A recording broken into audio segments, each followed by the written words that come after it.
ကြီးကြည့်ရမလို့အောင်ကျွန်တော်ချစ်ခဲ့ပြီးမို့မလွယ်အောင်လားလို့မင်းကျွန်တော်မညာချင်ပါဘူးတေချာပေါက်လွမ်းပါတယ်မစွန့်လွတ်နိုင်တဲ့အခါခွင့်လွတ်ဖို့လမ်းကိုပဲရေးကြတာပါပဲအဲ့ဒါအတိတ်ကိုပြန်ဖော်အောင်မို့နော်နောက်တစ်ချိန်အဲ့လိုထပ်နာခြင်းမျိုးကျွန်တော်မလို့ကျွန်တော်လို့အဲ့တော်နာခြင်းမှုတွေကိုပြန်ပြောနေမိတာပါချစ်လားမင်းမချစ်တယ်လို့ဖြေတာမျိုးတွေစာရီအများကြီးပို့နေပြီးတော့မှဆင်းပြပြီးတော့ blind ပြန်မလာတာမျိုးတွေတကယ်လွမ်းလို့ပါဆိုပြီးမျက်ရည်နဲ့တောင်းဆိုခဲ့ရတော့ကျွန်တော်တို့အချိန်ရှိမနေခဲ့တာမျိုးတွေ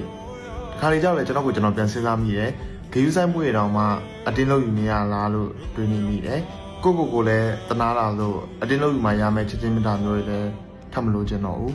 ကျွန်တော်ရဲ့အကျင့်ဆိုရဲကအဆိုးဆုံးတစ်ခုကဘာလဲဆိုရင်ဘယ်ကိစ္စမဆိုကျွန်တော်များမှားသွားလားဆိုပြီးအရင်ဆုံးတွေးတတ်တာပဲစိတ်တန်ရလားဘာလားဆိုတော့တေးချာမသိပေမဲ့အမြဲစိတ်ရောလူပါအကောင်းဆုံးပေးခဲ့တဲ့အရာတွေတောင်မှငါများမှားသွားလားဆိုပြီးတွေးတတ်တဲ့အချင်းကငါမမှားဘူးဆိုပြီးအတ္တကြီးတဲ့သူရဲ့ရှေ့မှာကျွန်တော်မျက်နှာငယ်စေတယ်